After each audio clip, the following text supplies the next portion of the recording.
ಏನಾಯಿತು, ಉದ್ಯಾನವನದಲ್ಲಿ ವಿಹರಿಸುತ್ತಿದ್ದಂತಹ ಗಿಳಿಮರಿಯನ್ನ ರಕ್ಷಕರು ಹಿಡ್ಕೊಂಡು ಎಲ್ಲಿ ತಗೊಂಡು ಬಂದಿದ್ದಾರೆ? ರಾಜನ ಅರಮನೆಗೆ. ರಾಜನ ಅರಮನೆಗೆ ತಂದಿದ್ದಾರೆ. ರಾಜನ ಅರಮನೆಗೆ ತಂದು ಅಲ್ಲಿ ಏನ್ ನಡೀತಾ ಇದೆ? ಅಲ್ಲಿ ಚರ್ಚೆಯನ್ನ ಮಾಡ್ತಾ ಇದ್ದಾರೆ, ಸಂಭಾಷಣೆ ನಡೀತಾ ಇದೆ. ಅಲ್ಲಿದ್ದಂತಹ ವಂದಿಗಳು ಏನ್ ಮಾಡ್ತಾ ಇದ್ದಾರೆ? ಹೊಗಳು ಭಟರು ಅವ್ರು ಏನ್ ಮಾಡ್ತಾ ಇದ್ದಾರೆ?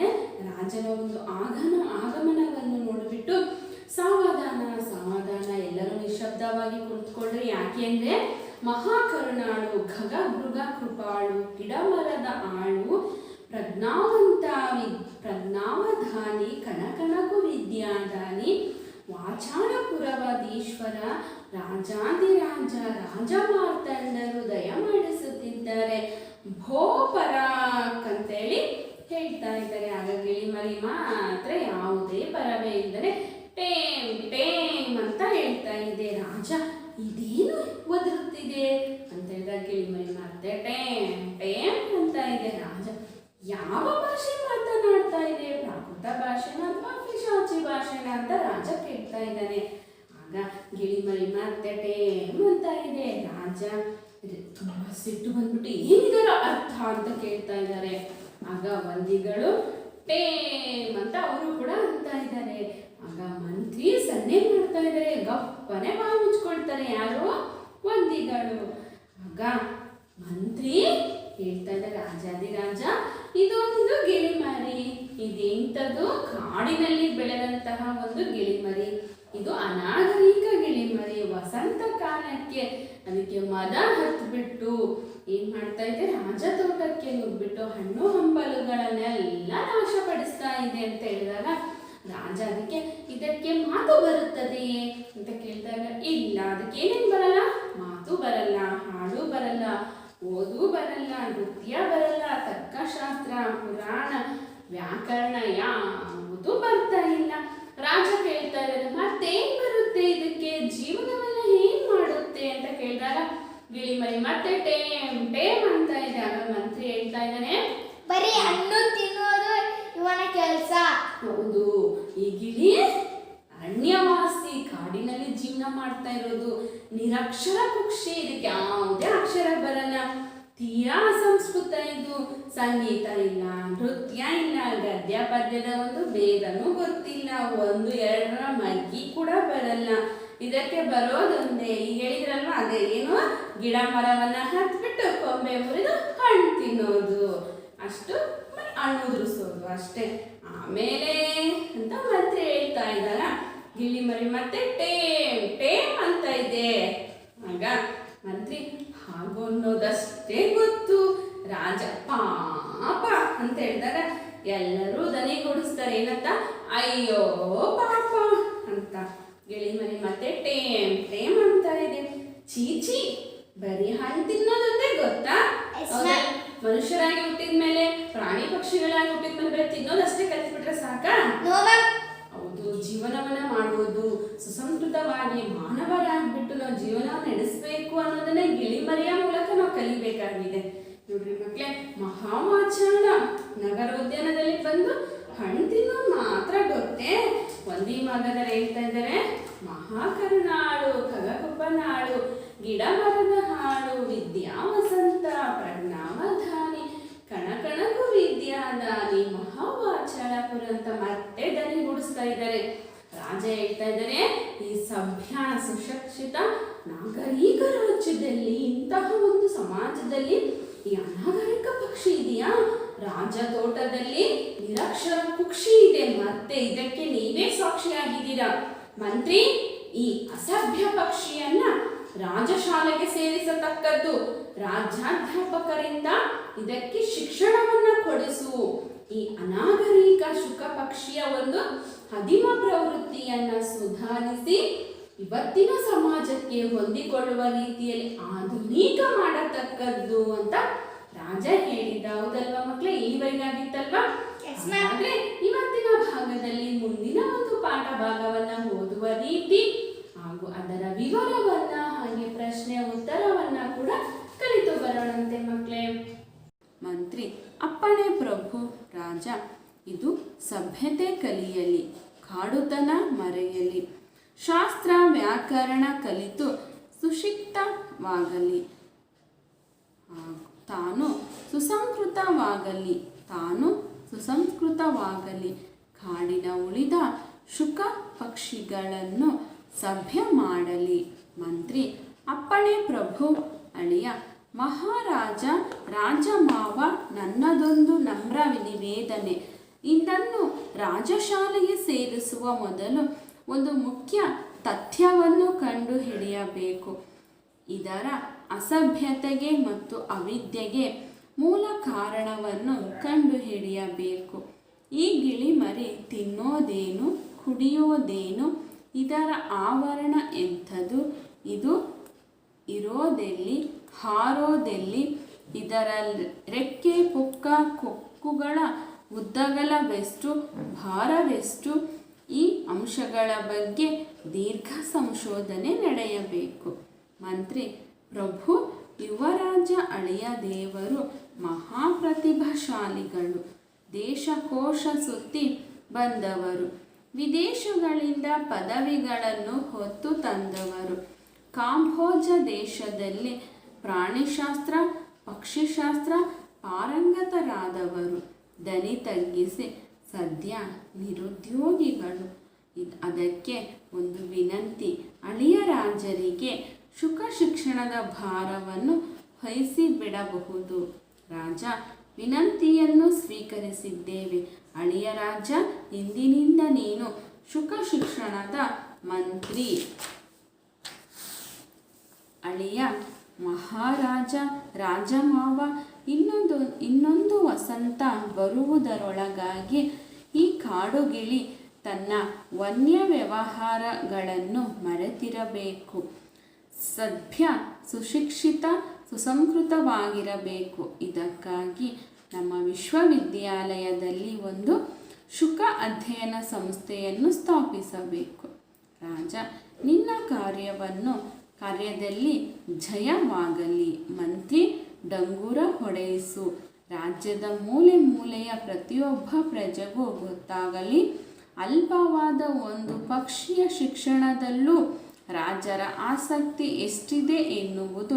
ನಮ್ಮ ಪುತ್ರಿಯು ಸಂತುಷ್ಟಳಾಗಲಿ. ಅಳಿಯ ರಾಜ ಶುಕ ಶಿಕ್ಷಣ ಮಂತ್ರಿಯಾದನೆಂದು. ರಾಜ ವಂದಿಗಳ ಕಡೆ ನೋಡುತ್ತಾರೆ. ಅವರು ಪುನಃ ಪರಾಕು ಹೇಳುತ್ತಾ ನಿರ್ಗಮಿಸುತ್ತಾರೆ. ಓಕೆ ಮಕ್ಕಳು, ಈಗ ನಾನು ಪದಗಳ ಅರ್ಥವನ್ನ ಹೇಳ್ಕೊಡ್ತಾ ಇದ್ದೀನಿ. ರಕ್ಷಕರು, ಕಾಪಾಡುವವರು, ವಿದ್ಯಾವಸಂತ, ವಿದ್ಯಾವಂತ, ವಂದಿಮಾಗದರು, ಸ್ತುತಿ, ಪಾಠಕರು, ಹೊಗಳು ಭಟ್ಟರು, ಶುಕ, ಗಿಳಿ. ಓಕೆ ಮಕ್ಕಳೇ, ಗುಡ್. ಮಂತ್ರಿ: ಅಪ್ಪಣೆ ಪ್ರಭು. ಅಳಿಯ ಮಹಾರಾಜ ರಾಜಮಾವ, ನನ್ನದೊಂದು ನಮ್ರ ನಿವೇದನೆ. ಇದನ್ನು ರಾಜಶಾಲೆಗೆ ಸೇರಿಸುವ ಮೊದಲು ಒಂದು ಮುಖ್ಯ ತಥ್ಯವನ್ನು ಕಂಡುಹಿಡಿಯಬೇಕು. ಇದರ ಅಸಭ್ಯತೆಗೆ ಮತ್ತು ಅವಿದ್ಯೆಗೆ ಮೂಲ ಕಾರಣವನ್ನು ಕಂಡುಹಿಡಿಯಬೇಕು. ಈ ಗಿಳಿಮರಿ ತಿನ್ನೋದೇನು, ಕುಡಿಯೋದೇನು, ಇದರ ಆವರಣ ಎಂಥದು, ಇದು ಇರೋದೆಲ್ಲಿ, ಹಾರೋದೆಲ್ಲಿ, ಇದರ ರೆಕ್ಕೆ, ಪುಕ್ಕ, ಕೊಕ್ಕುಗಳ ಉದ್ದಗಲವೆಷ್ಟು, ಭಾರವೆಷ್ಟು, ಈ ಅಂಶಗಳ ಬಗ್ಗೆ ದೀರ್ಘ ಸಂಶೋಧನೆ ನಡೆಯಬೇಕು.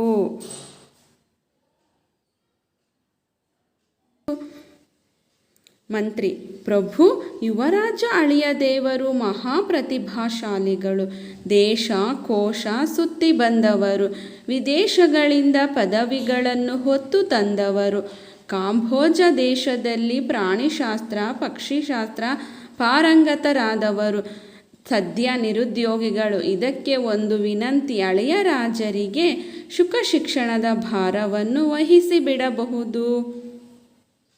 ರಾಜ: ವಿನಂತಿಯನ್ನು ಸ್ವೀಕರಿಸಿದ್ದೇವೆ. ಅಳಿಯ ರಾಜ, ಇಂದಿನಿಂದ ನೀನು ಶುಕ ಶಿಕ್ಷಣದ ಮಂತ್ರಿ.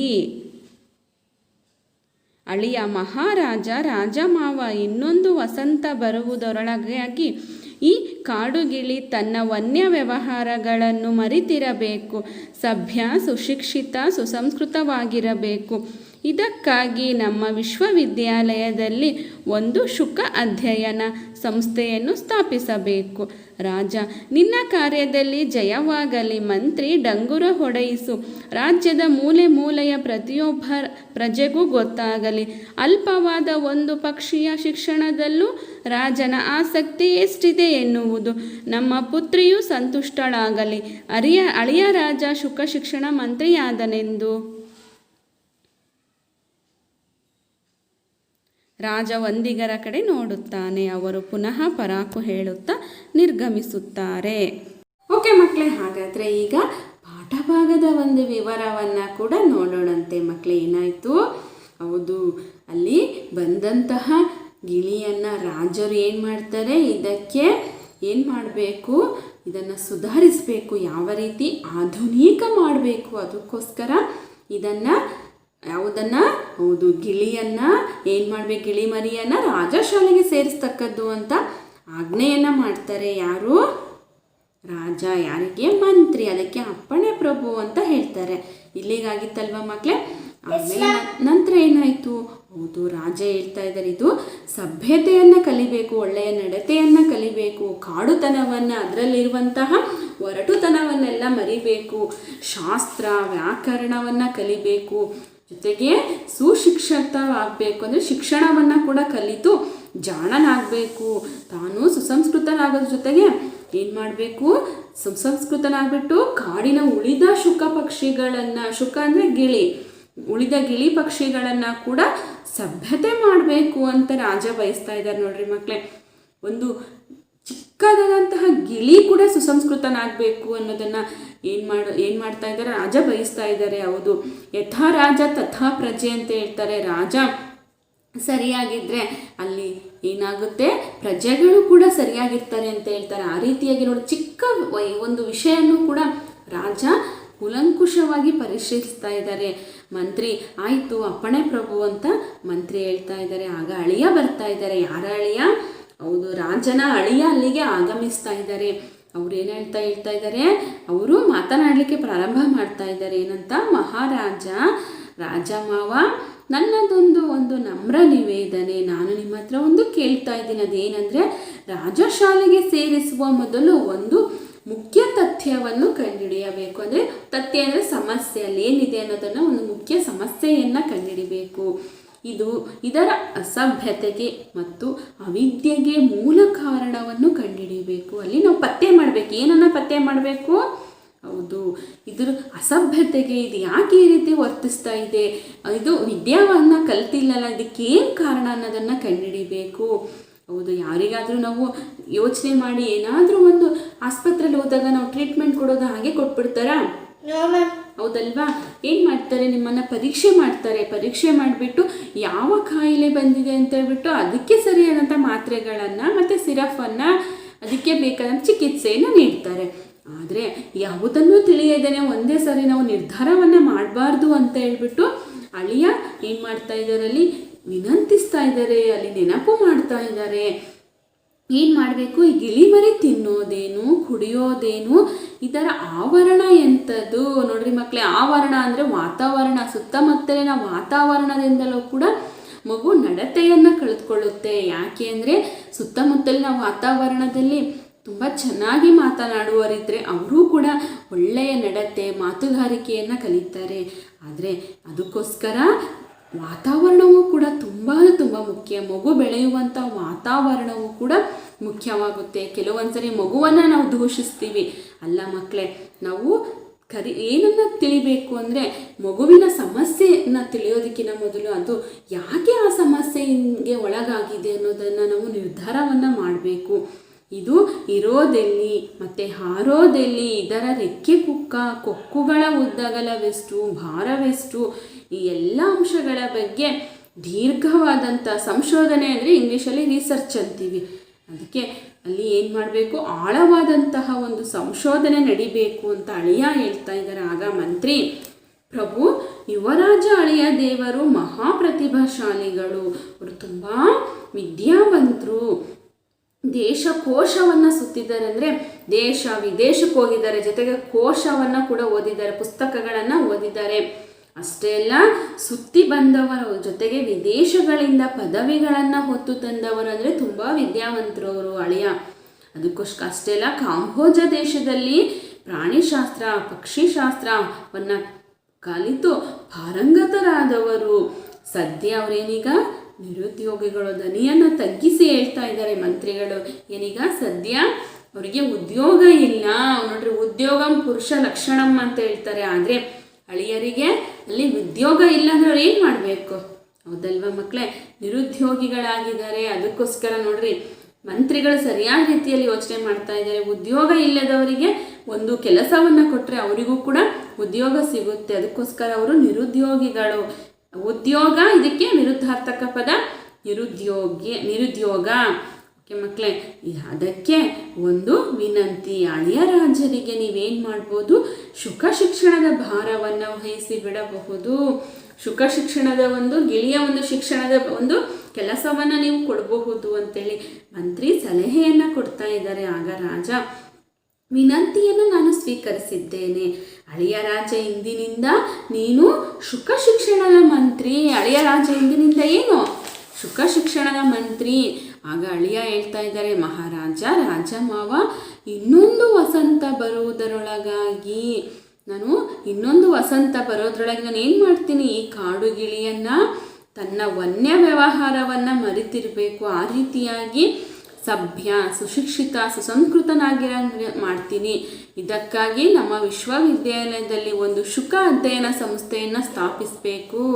ನೋಡ್ರಿ ಮಕ್ಕಳೇ, ಕೇವಲ ಬರೀ ಈ ಗಿಳಿಯನ್ನಷ್ಟೇ ನಾವು ಬದಲಾಯಿಸೋದಲ್ಲ, ಈ ಜೊತೆಗೆ ಶುಕ ಅಧ್ಯಯನ ಸಂಸ್ಥೆಯನ್ನೇ ನಾವು ಸ್ಥಾಪನೆ ಮಾಡಬೇಕು ಅಂತ ಅಳಿಯವರು ಸಲಹೆಯನ್ನು ಕೊಡ್ತಾ ಇದ್ದಾರೆ. ರಾಜ, ನಿನ್ನ ಕಾರ್ಯದಲ್ಲಿ ಜಯವಾಗಲಿ. ಆಯಿತು, ನಿನ್ನ ಕಾರ್ಯದಲ್ಲಿ ನೀನು ವಿಜಯವನ್ನು ಸಾಧಿಸು. ಮಂತ್ರಿ, ಡಂಗುರ ಒಡೆಯಿಸು. ಏನಂತ? ರಾಜ್ಯದ ಮೂಲೆಯ ಪ್ರತಿಯೊಬ್ಬ ಪ್ರಜೆಗೂ ಗೊತ್ತಾಗಬೇಕು. ಏನಂತ? ಅಲ್ಪ ಅಂದ್ರೇನು? ಸ್ವಲ್ಪವಾದಂತಹ ಪಕ್ಷಿಯ ಶಿಕ್ಷಣದಲ್ಲೂ ಕೂಡ ರಾಜರ ಆಸಕ್ತಿ, ಇಂಗ್ಲೀಷಲ್ಲಿ ಇಂಟ್ರೆಸ್ಟ್ ಅಂತ ಕರಿತೀವಿ, ಆಸಕ್ತಿ ಎಷ್ಟಿದೆ, ಅವರಲ್ಲಿ ಆಸಕ್ತಿ ಎಷ್ಟಿದೆ ಅನ್ನೋದು ನಮ್ಮ ಪುತ್ರಿಗೂ ಗೊತ್ತಾಗಬೇಕು. ಜೊತೆಗೆ ಅವಳು ಸಂತುಷ್ಟಳಾಗಲಿ. ಯಾಕೆಂದರೆ ಸಂತೋಷ ಪಡಲಿ. ಎದಕ್ಕೋಸ್ಕರ? ಅಳಿಯ ರಾಜ ಶುಕ ಶಿಕ್ಷಣದ ಮಂತ್ರಿಯಾದನೆಂದು. ತನ್ನ ಗಂಡ ಏನಾದರೂ ಶುಕ ಶಿಕ್ಷಣದ ಮಂತ್ರಿ ಆದರು ಅಂದರೆ ಪುತ್ರಿಗೂ ಕೂಡ ಸಂತೋಷ ಆಗುತ್ತೆ ಅಂತ ಹೇಳ್ಬಿಟ್ಟು ರಾಜ ಏನು ಮಾಡಬೇಕು? ಮೂಲೆಯಲ್ಲೂ ಕೂಡ ಡಂಗೂರವನ್ನು ಸಾರಿಸು ಅಂತೇಳಿ ಮಂತ್ರಿಗೆ ಏನು ಮಾಡ್ತಾರೆ? ಆಜ್ಞೆಯನ್ನು ಮಾಡ್ತಾರೆ. ಅಲ್ಲಿ ರಾಜ ವಂದಿಗಳು ಏನು ಮಾಡ್ತಾ ಇದ್ದಾರೆ? ರಾಜ ವಂದಿಗಳ ಕಡೆ ನೋಡ್ತಾ ಇದ್ದಾರೆ. ಅವರು ಪುನಃ ಪರಾಕು ಹೇಳುತ್ತಾ ನಿರ್ಗಮಿಸುತ್ತಾರೆ. ಮತ್ತೆ ವಂದಿಗಳು ಏನು ಮಾಡ್ತಾರೆ? ಹೊಗಳುತ್ತಾ ಮತ್ತೆ ಅವರು ವಾಪಸ್ಸು ಹೋಗ್ತಾರೆ. ಇಲ್ಲಿಗೆ ಪಾಠ ಭಾಗದ ವಿವರವನ್ನು ನೋಡಿದ್ರಿ ಮಕ್ಕಳೇ. ಹೌದಲ್ವಾ? ಅರ್ಥ ಆಗಿದೆ ಅಲ್ವಾ? Yes ma'am. ಹಾಗಾದರೆ ಈ ಪಾಠ ಭಾಗದಿಂದ ಏನು ಕಲ್ತ್ರಿ ನೀವು? ಹೌದು, ಏನು ಕಲ್ತ್ರಿ? ನೋಡ್ರಿ, ಭಾಷೆಯ ಇಲ್ಲೇನಿದೆ ವ್ಯತ್ಯಾಸ ಇದೆ. ನೀವು ಭಾಷಾದ ಸಂಗ್ರಹ ಆಯ್ತಲ್ವಾ ಮಕ್ಕಳೇ ಈ ಪಾಠದಿಂದ? ಇಲ್ಲಿ ಒಂದು ಪ್ರಾಂತ್ಯಕ್ಕೂ ಇನ್ನೊಂದು ಪ್ರಾಂತ್ಯದಲ್ಲೂ ಭಾಷೆಯ ವಿಭಿನ್ನತೆ ಇರುತ್ತೆ. ಈ ಪಾಠದಲ್ಲಿ ತುಂಬ ಕಲ್ತ್ರಿ ನೀವು. ಭಾಷೆಗಳ ವಿಭಿನ್ನತೆಯನ್ನು ಕಲ್ತ್ರಿ. ಜೊತೆಗೆ ಯಾವ ರೀತಿ ಮಾತನಾಡ್ಬೋದು, ಇಲ್ಲಿ ಅತಿ ಹೆಚ್ಚಾಗಿ ಆಡು ಭಾಷೆಯನ್ನೇ ಬಳಸಿದ್ದಾರೆ. ಜೊತೆಗೆ ಇಲ್ಲಿ ನಾಟಕದಲ್ಲಿ ಕೂಡ ಹೇಳಿದ್ದಾರೆ. ಹಾಗೆ ನಾವು ಪಂಜರದೊಳಗಿಟ್ಬಿಟ್ಟು ಶಿಕ್ಷಣವನ್ನು ನೀಡೋದ್ರಿಂದ ಅಲ್ಲಿ ಯಾವುದೇ ಶಿಕ್ಷಣ ಸಿಗೋದಿಲ್ಲ. ಆದರೆ ಸ್ವತಂತ್ರತೆಯಿಂದ ಶಿಕ್ಷಣವನ್ನು ಪಡಿಬಹುದು. ಆದರೆ ಏನು ಮಾಡಬೇಕು? ಪ್ರತಿಯೊಂದು ವಿಷಯವನ್ನು ಕೂಡ ಆಳವಾಗಿ ನಾವು ತಿಳ್ಕೊಂಡು ಏನು ಮಾಡಬೇಕು? ಮುಂದುವರಿಬೇಕು ಅನ್ನೋದನ್ನು ಕೂಡ ಕಲ್ತ್ವಿ. ಓಕೆ ಮಕ್ಕಳೇ, ಗುಡ್. ಹಾಗಾದರೆ ಈಗ ನಾವು ಪ್ರಶ್ನೆಗಳನ್ನು ಕೂಡ ನೋಡೋಣಂತೆ ಮಕ್ಕಳೇ. ಈಗ ಕೆಳಗಿನ ಪ್ರಶ್ನೆಗಳಿಗೆ ಉತ್ತರಿಸಿರಿ. ನೋಡೋಣವೇ? ಮೂರನೆಯ ಪ್ರಶ್ನೆ, ರಾಜನು ಗಿಳಿಮರಿಯನ್ನು ಯಾವ ಶಾಲೆಗೆ ಸೇರಿಸಲು ಆದೇಶ ಮಾಡಿದನು? ಪ್ರಶ್ನೆ, ರಾಜನು ಗಿಳಿಮರಿಯನ್ನು ಯಾವ ಶಾಲೆಗೆ ಸೇರಿಸಲು ಆದೇಶ ಮಾಡಿದನು? ಉತ್ತರ, ರಾಜನು ಗಿಳಿಮರಿಯನ್ನು ರಾಜಶಾಲೆಗೆ ಸೇರಿಸಲು ಆದೇಶ ಮಾಡಿದನು. ಉತ್ತರ ಇನ್ನೊಮ್ಮೆ. ರಾಜನು ಗಿಳಿಮರಿಯನ್ನು ರಾಜಶಾಲೆಗೆ ಸೇರಿಸಲು ಆದೇಶ ಮಾಡಿದನು. ಪ್ರಶ್ನೆ 4. ರಾಜನು ಯಾರನ್ನು ಶುಕಶಿಕ್ಷಣ ಮಂತ್ರಿಯನ್ನಾಗಿ ನೇಮಿಸಿದನು? ಪ್ರಶ್ನೆ. ರಾಜನು ಯಾರನ್ನು ಶುಕಶಿಕ್ಷಣ ಮಂತ್ರಿಯನ್ನಾಗಿ ನೇಮಿಸಿದನು? ಉತ್ತರ. ರಾಜನು ಅಳಿಯನನ್ನು ಶುಕಶಿಕ್ಷಣ ಮಂತ್ರಿಯನ್ನಾಗಿ ನೇಮಿಸಿದನು. ಉತ್ತರ. ರಾಜನು ಅಳಿಯನನ್ನು ಶುಕಶಿಕ್ಷಣ ಮಂತ್ರಿಯನ್ನಾಗಿ ನೇಮಿಸಿದನು. ಪ್ರಶ್ನೆ 5ನೆಯ ಪ್ರಶ್ನೆ. ರಾಜನು ಗಿಳಿಮರಿಗೆ ಏನನ್ನು ಕಲಿಸಬೇಕು ಎಂದು ಹೇಳಿದನು? ರಾಜನು ಗಿಳಿಮರಿಗೆ ಏನನ್ನು ಕಲಿಸಬೇಕು ಎಂದು ಹೇಳಿದನು? ಉತ್ತರ. ರಾಜನು ಗಿಳಿಮರಿಗೆ ಸಭ್ಯತೆ, ಶಾಸ್ತ್ರ, ವ್ಯಾಕರಣವನ್ನು ಕಲಿಸಿ ಸುಸಂಸ್ಕೃತವನ್ನಾಗಿ ಮಾಡಬೇಕು ಎಂದು ಹೇಳಿದನು. ಉತ್ತರ ಇನ್ನೊಮ್ಮೆ. ರಾಜನು ಗಿಳಿಮರಿಗೆ ಸಭ್ಯತೆ, ಶಾಸ್ತ್ರ, ವ್ಯಾಕರಣವನ್ನು ಕಲಿಸಿ ಸುಸಂಸ್ಕೃತವನ್ನಾಗಿ ಮಾಡಬೇಕೆಂದು ಹೇಳಿದನು. ಮುಂದಿನ ಭಾಗ 2-3 ವಾಕ್ಯಗಳಲ್ಲಿ ಉತ್ತರಿಸಿ. ಅದರಲ್ಲಿ ಮೊದಲನೆಯ ಪ್ರಶ್ನೆ. ಗಿಳಿಮರಿಯ ಬಗೆಗೆ ಮಂತ್ರಿಯು ರಾಜನಿಗೆ ಏನು ಹೇಳಿದನು? ಪ್ರಶ್ನೆ 1. ಗಿಳಿಮರಿಯ ಬಗೆಗೆ ಮಂತ್ರಿಯು ರಾಜನಿಗೆ ಏನು ಹೇಳಿದನು? ಉತ್ತರ. ಗಿಳಿಮರಿಯು ಅರಣ್ಯವಾಸಿ, ನಿರಕ್ಷರ ಕುಕ್ಷಿ, ತೀರಾ ಅಸಂಸ್ಕೃತ, ಸಂಗೀತವಿಲ್ಲ, ನೃತ್ಯವಿಲ್ಲ, ಗದ್ಯ ಪದ್ಯದ ಭೇದ ಗೊತ್ತಿಲ್ಲ, 1-2ರ ಮಗ್ಗಿ ಕೂಡ ಬರೋದಿಲ್ಲ. ಇದಕ್ಕೆ ಬರೋದು ಒಂದೇ, ಗಿಡ ಮರ ಹತ್ತಿ ಕೊಂಬೆ ಮುರಿದು ಹಣ್ಣು ತಿನ್ನೋದು ಎಂದು ಮಂತ್ರಿಯು ರಾಜನಿಗೆ ಹೇಳಿದನು. ಉತ್ತರ ಇನ್ನೊಮ್ಮೆ. ಗಿಳಿಮರಿಯು ಅರಣ್ಯವಾಸಿ, ನಿರಕ್ಷರ ಕುಕ್ಷಿ, ತೀರಾ ಅಸಂಸ್ಕೃತ, ಸಂಗೀತವಿಲ್ಲ, ನೃತ್ಯವಿಲ್ಲ, ಗದ್ಯ ಪದ್ಯದ ಭೇದ ಗೊತ್ತಿಲ್ಲ, 1-2ರ ಮಗ್ಗಿ ಕೂಡ ಬರೋದಿಲ್ಲ. ಇದಕ್ಕೆ ಬರೋದು ಒಂದೇ, ಗಿಡ ಮರ ಹತ್ತಿ ಕೊಂಬೆ ಮುರಿದು ಹಣ್ಣು ತಿನ್ನೋದು ಎಂದು ಮಂತ್ರಿಯು ರಾಜನಿಗೆ ಹೇಳಿದನು. ಪ್ರಶ್ನೆ 2. ರಾಜನು ಗಿಳಿಮರಿಗೆ ಏನು ಮಾಡುವಂತೆ ಮಂತ್ರಿಗೆ ಹೇಳಿದನು? ಪ್ರಶ್ನೆ 2. ರಾಜನು ಗಿಳಿಮರಿಗೆ ಏನು ಮಾಡುವಂತೆ ಮಂತ್ರಿಗೆ ಹೇಳಿದನು? ಉತ್ತರ. ರಾಜನು ಮಂತ್ರಿಗೆ ಈ ಗಿಳಿಮರಿಯನ್ನು ರಾಜಶಾಲೆಗೆ ಸೇರಿಸಿ ಶುಕಪಕ್ಷಿಯ ರಾಜಾಧ್ಯಾಪಕರಿಂದ ಶಿಕ್ಷಣ ಕೊಡಿಸಿ ಈ ಅನಾಗರಿಕ ಶುಕಪಕ್ಷಿಯ ಆದಿಮ ಪ್ರವೃತ್ತಿಗಳನ್ನು ಸುಧಾರಿಸಿ ಆಧುನಿಕ ಮಾಡತಕ್ಕದ್ದು ಎಂದು ಹೇಳಿದನು. ಉತ್ತರ ಇನ್ನೊಮ್ಮೆ. ರಾಜನು ಮಂತ್ರಿಗೆ ಈ ಗಿಳಿಮರಿಯನ್ನು ರಾಜಶಾಲೆಗೆ ಸೇರಿಸಿ ಶುಕಪಕ್ಷಿಯ ರಾಜಾಧ್ಯಾಪಕರಿಂದ ಶಿಕ್ಷಣ ಕೊಡಿಸಿ ಈ ಅನಾಗರಿಕ ಶುಕಪಕ್ಷಿಯ ಆದಿಮ ಪ್ರವೃತ್ತಿಗಳನ್ನು ಸುಧಾರಿಸಿ ಆಧುನಿಕ ಮಾಡತಕ್ಕದ್ದು ಎಂದು ಹೇಳಿದನು. 3ನೆಯ ಪ್ರಶ್ನೆ. ಗಿಳಿಮರಿಯು ಏನೇನು ಕಲಿಯಬೇಕು ಎಂದು ರಾಜನು ಹೇಳುತ್ತಾನೆ? ಪ್ರಶ್ನೆ 3. ಗಿಳಿಮರಿಯು ಏನೇನು ಕಲಿಯಬೇಕು ಎಂದು ರಾಜನು ಹೇಳುತ್ತಾನೆ? ಉತ್ತರ. ಗಿಳಿಮರಿಯು ಸಭ್ಯತೆ ಕಲಿಯಲಿ, ಕಾಡುತನ ಮರೆಯಲಿ, ಶಾಸ್ತ್ರ ವ್ಯಾಕರಣ ಕಲಿತು ಸುಶಿಕ್ಷಿತವಾಗಲಿ ಎಂದು ಹೇಳುತ್ತಾನೆ. ಉತ್ತರ ಇನ್ನೊಮ್ಮೆ.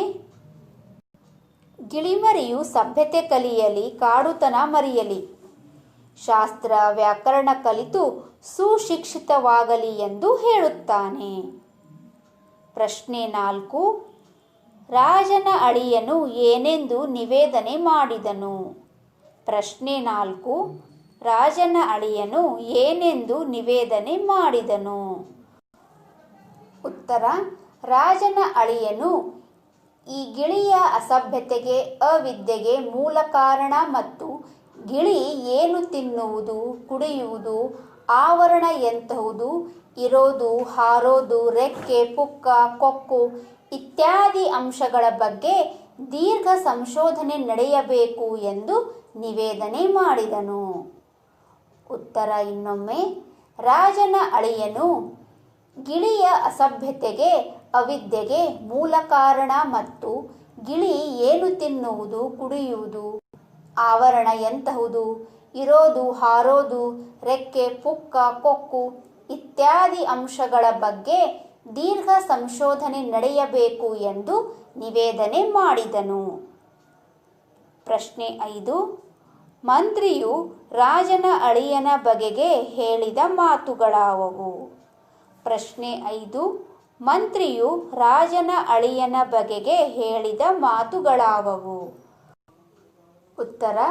ಮಂತ್ರಿಯು ರಾಜನ ಅಳಿಯನ ಬಗ್ಗೆ ಅಳಿಯ ದೇವರು ಮಹಾಪ್ರತಿಭಾಶಾಲಿಗಳು, ದೇಶಕೋಶ ಸುತ್ತಿ ಬಂದವರು, ವಿದೇಶಗಳಿಂದ ಪದವಿಗಳನ್ನು ಹೊತ್ತು ತಂದವರು, ಕಾಂಬೋಜ ದೇಶದಲ್ಲಿ ಪ್ರಾಣಿಶಾಸ್ತ್ರ ಪಕ್ಷಿಶಾಸ್ತ್ರ ಪಾರಂಗತರಾದವರು ಎಂದು ಹೇಳಿದರು. ಉತ್ತರ ಇನ್ನೊಮ್ಮೆ. ಮಂತ್ರಿಯು ರಾಜನ ಅಳಿಯನ ಬಗ್ಗೆ ಅಳಿಯ ದೇವರು ಮಹಾಪ್ರತಿಭಾಶಾಲಿಗಳು, ದೇಶಕೋಶ ಸುತ್ತಿ ಬಂದವರು, ವಿದೇಶಗಳಿಂದ ಪದವಿಗಳನ್ನು ಹೊತ್ತು ತಂದವರು, ಕಾಂಬೋಜ ದೇಶದಲ್ಲಿ ಪ್ರಾಣಿಶಾಸ್ತ್ರ ಪಕ್ಷಿಶಾಸ್ತ್ರ ಪಾರಂಗತರಾದವರು ಎಂದು ಹೇಳಿದನು.